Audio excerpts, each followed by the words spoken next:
بسم اللہ الرحمن الرحیم۔ عید الفطر کی نماز کا طریقہ۔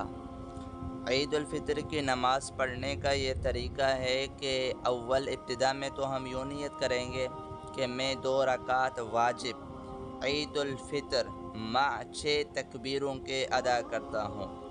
پھر تکبیر تحریمہ کہتے ہوئے ہاتھ باندھ لیں گے اور سبحانک اللہم آخر تک پڑھ کر 3 مرتبہ اللہ اکبر کہیں گے اور ہر مرتبہ کانوں تک ہاتھ اٹھائیں گے۔ پہلی اور دوسری تکبیر کے بعد ہاتھ چھوڑ دینے ہیں، مگر تیسری تکبیر کے بعد ہاتھ باندھ لیں اور امام اس کے اندر قرأت شروع کرے گا اور مقتدی خاموش کھڑے رہیں اور حسب دستور رکوع اور سجدہ جیسے کہ نماز کے اندر کرتے ہیں ویسے ہی ہوں گے۔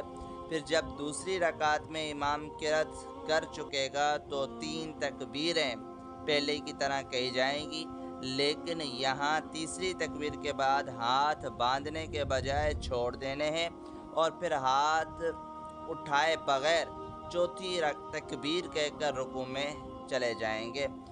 عیدین کا جو خطبہ ہے یہ سنت ہے اور جو موجود ہیں حاضرین پر اس کا سننا واجب ہے، اور اس وقت بات چیت کرنا یا نماز وغیرہ پڑھنا یہ حرام ہے۔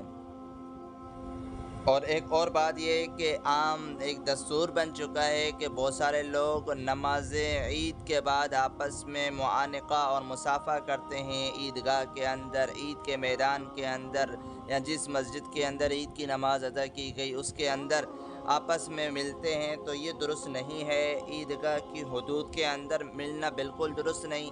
ایسے ہی جس میدان جس جگہ کے اندر عید کی نماز پڑھی گئی وہاں پر بالکل نہ ملیں، یہ ایک بدعت بنتی جا رہی ہے۔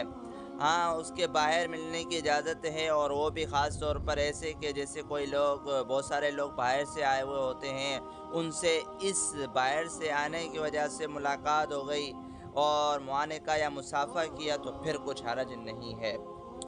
اور عید کے روز آپس میں ایک دوسرے کو جو مبارکباد دینے کا لفظ ہے، طریقہ ہے، وہ اس لفظ سے ہونا چاہیے، تقبل اللہ منا ومنکم صالح الاعمال، یا اس کے ہم مضمون ملتا جلتا کوئی لفظ ہو، عید مبارک وغیرہ کہنا یہ تو درست ہے، مستحب کا درجہ رکھتا ہے، لیکن شرط یہ ہے کہ یہ بطور رسم کے پابندی کے ساتھ نہ ہو، لازم نہیں ہے یہ۔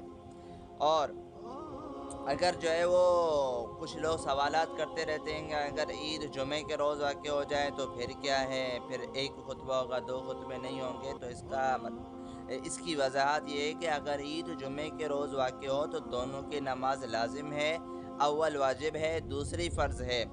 بعض بے علم لوگ جمعے کے روز عید واقع ہونے کو نامبارک سمجھتے ہیں، یہ جو ان کا خیال ہے یہ بالکل باطل اور غلط خیال ہے، بلکہ اس میں 2 برکتیں جمع ہو جائیں گی۔ ایک تو عید کا خطبہ ہے، عید کی نماز ہے، دوسرا جمعے کا خطبہ اور جمعے کی نماز ہے۔ اللہ تبارک و تعالی سے دعا ہے کہ اللہ تعالی ہمیں سمجھنے کی توفیق عطا فرمائے۔ وآخر دعوانا الحمدللہ رب العالمین۔